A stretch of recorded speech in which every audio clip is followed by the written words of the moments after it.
US Israel र Iran बीचको युद्धको असर अहिले विश्वभर देखिरहेको छ, जसले गर्दाखेरि तेलको मूल्य आकाशिएको छ भने ग्यासको अभाव दिनदिनै बढ्दो छ। युद्धको क्रममा ऊर्जा क्षेत्रमा आक्रमण हुँदा यसको उत्पादनमा पनि कमी भएको छ।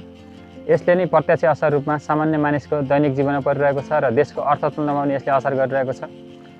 आजको दिनसम्म हेर्दा यो युद्ध रोकिने छाँटकाँट छैन, जसले गर्दा यो अझै बढ्ने देखिन्छ र अहिले हरेक देशमा तेल र ग्यासको मूल्य वृद्धि भइरहेको छ र नेपालमा पनि ग्यासको मूल्य र तेलको मूल्य वृद्धि भइरहेको छ। तेलको मूल्य अहिले आजसम्म पेट्रोलको मूल्य हेर्ने हो भने 190 रुपियाँ पुग्न थालिसक्यो र यो दिनानुदिन बढ्ने क्रम जारी छ र ग्यासको अभाव हुन थालेको त 1 महिना भइसक्यो। अहिले आधा सिलिन्डर मात्रै बजारमा पाइन्छ र त्यो पनि लामो समय कुर्नुपर्ने हुन्छ र यस्तो सङ्कटबाट समाधानको लागि चाहिँ हामीले नेपालमै के गर्न सक्छौँ त भन्ने विषयमा म 2-4 कुरा बताउन गइरहेको छु। अहिले हामीले ग्यासको अभावलाई परिपूर्ति गर्नको लागि विकल्पको रूपमा इन्फ्रारेड अथवा चाहिँ इन्डक्सन चुलोको प्रयोग गर्न सक्छौँ।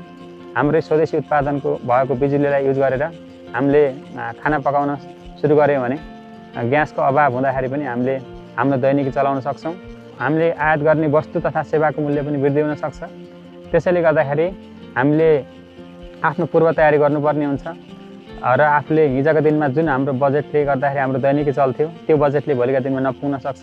त्यसैले हामी भोलिको सङ्कटलाई पनि झेल्ने गरेर अहिलेदेखि नै पूर्व तयारी गऱ्यौँ भने हामीले भोलिका दिनमा पनि सामान्य तरिकाले जीवन जिउन सक्छौँ।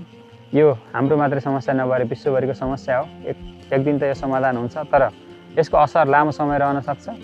त्यसैले अहिलेदेखि पूर्व तयारी गरौँ, अनावश्यक खर्चमा कटौती गरौँ, अनावश्यक रूपमा ट्राभल नगरौँ र ट्राभल गर्दा सकभर सार्वजनिक सवारीको प्रयोग गरौँ र आफ्नो दैनिक जीवनलाई चाहिँ परिस्थिति अनुसार बदल्न सिकौँ। हस्त, धन्यवाद।